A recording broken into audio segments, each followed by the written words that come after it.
Hello guys, so today is August 25, 2020. Sama ko kayo, pipick up ako ng barel. Ano ibig sabihin nun? Bumili ako ng barel online the other day. Dapat kahapon, kaso off yung misis ko kahapon, kaya makikita niya ako Anyway, so yun, pwede ka pumick up, bibili ka barel online, pipick upin mo sa store. Okay, so sa store ka mag-undergo ng background check or paperworks. And then bago ako pumunta doon sa store na yon, Cabelas yun Cabelas. Dahil muna ako academy, check ako ng bala, baka may bala sila. Kagabi, looking online, no, wala akong makitang bala, walang nagbebenta ng, may nagbebenta ng bala pero lahat out of stock. Ang pinakamalapit na doon na makabili ka ng bala is yung sa Sportsman's Outdoor or Sportsman Guide. Kaso back ordered. Still case na nga, back ordered pa. November pa daw magiging available, pero ngayon magbabayad ka na. Okay, ibubuk mo na. So kapag ganun ka lala ang amo situation ngayon sa US, no? Although tawag dito, kita nyo, although sabihin nyo dapat hiwalay ang politics sa gun ownership, palagi siya magkasama. Bakit? Ngayon, kaya merong shortage ng ammo at mga barel kasi mag-election sa November. Okay, and then kaguluhan. And then sabi, yung kabila daw, yung matatalo, yung Democrats, yung mga anti-guns, manggugulo yan. Alam naman na hindi sila mananalo. Anyway, so yan ang ang vibe ngayon dito. Kaya dami nag-stock up. And considering na mas maraming baril dito kaysa sa tao, kaya nauubusan. Okay? So ngayon, check ko yung academy, baka makabili ako kahit 3 piraso.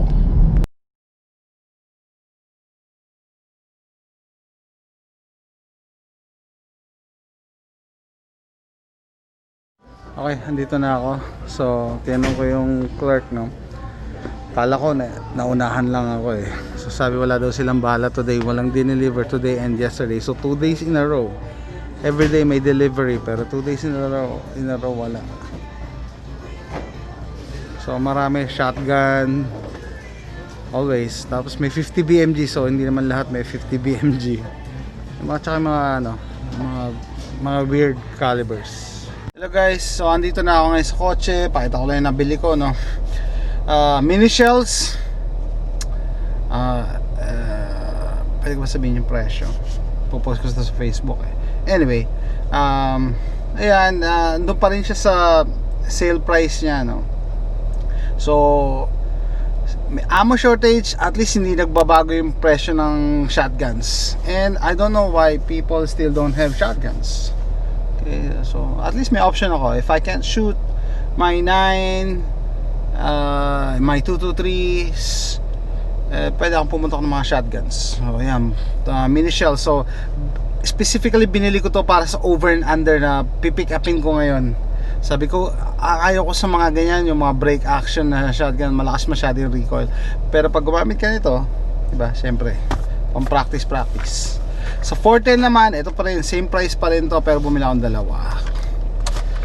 Wala lang, ganyan style ko sa 410 yung every time makakita ko ng bala na mura, bibili ako isa, dalawa, ganun lang, para pag puputok na ako, may stock na ako. And then sa shotgun, bumili ako ng medyo, ito na siguro malakas, 1400 FPS, 3-inch length, para sa 20 gauge ko naman. Alam ko may stock ako para sa 12 gauge pero 20 gauge yan, para pang defensive round ko. Although hindi talaga to yung defensive rounds, no. Well, pwede na siguro sa lakas nito. 1400 FPS and 2 shots. So okay guys, I'm here, Cabelas at Lake City.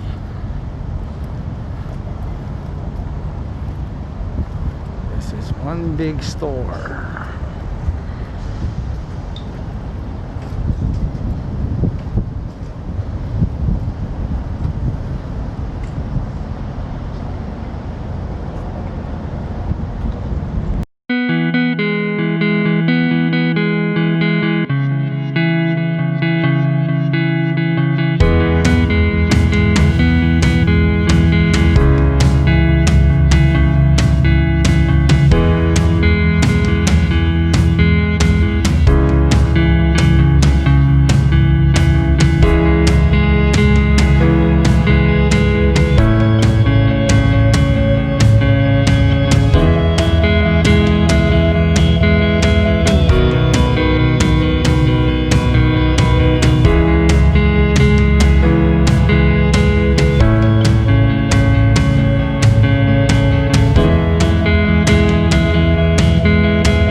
inside.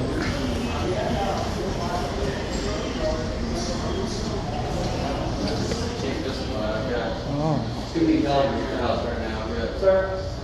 Okay, so nung pagpasok ko dun sa may gun library nila, sinabihan ako na bawal daw mag-film doon. So hindi na ako nakipag-argue, umalis na ako. Pero yun na yung, sana mapapakita ka pa yung mga high-end nila na barrel, no?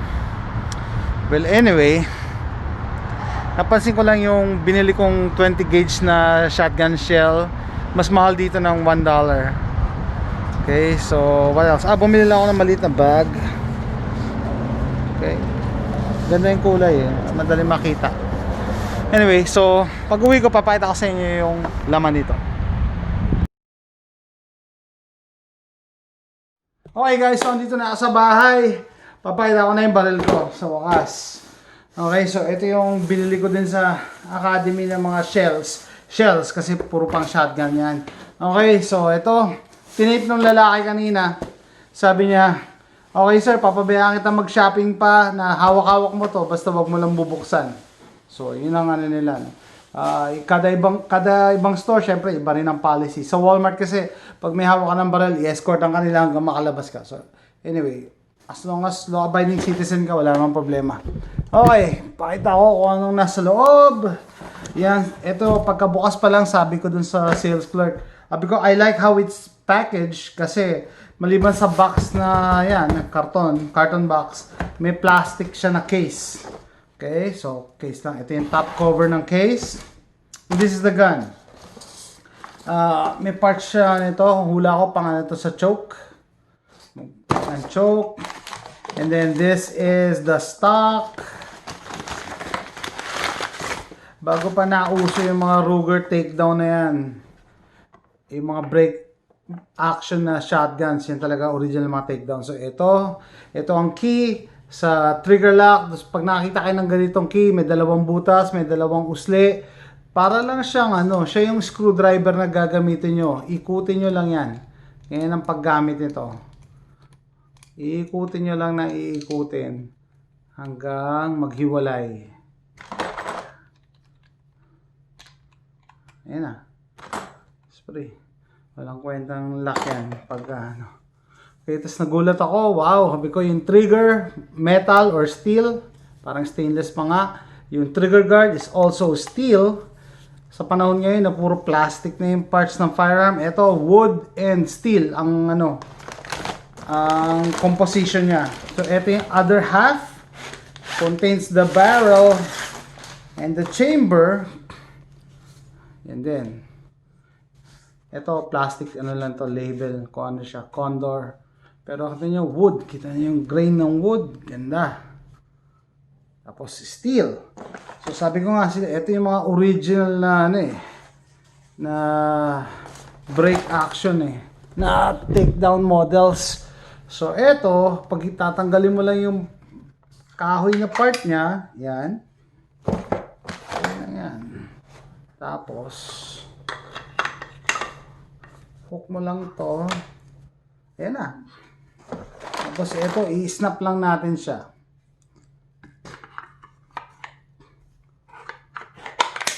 That's it! Buo na agad yung shotgun ko! Wow! And how you break it down, yo, ito.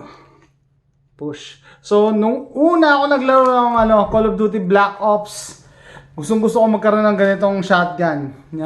Yung Olympia shotgun doon sa Black Ops Olympia shotgun.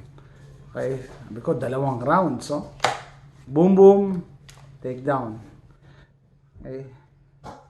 Okay, tapos yung binili kong Agila mini shells. Ito, mini shells. Minsan kasi malakas ang sipa ng mga ganito So kung gusto mong mag-practice, mahina ang recoil, ito ang lilito, mini shells. So hindi ko ilalaki yung action kaya bago kayo magreklamo ng safe direction to, and then hindi ko naman siya isasara. Yan, pasok na pasok. And then meron tong hindi lang extractor, ejectors to. Tatalsik talaga yung shell. Kaya gustong-gusto ko. This makatry. So, anong application ito? This is for hunting. Usually, ngayon parating na yung dove hunting. Tapos trap or skit, yung clay shooting. Kaya 2 rounds, boom boom. Una daw pumuputok yung bottom barrel and then yung top barrel. Hindi ko pa nasusubok kasi kukuha ko pa lang brand new. So eto po. Tawag dito. Over and under shotgun by Condor. Pinikap ko kanina and sinama ko kayo sa biyahe ko.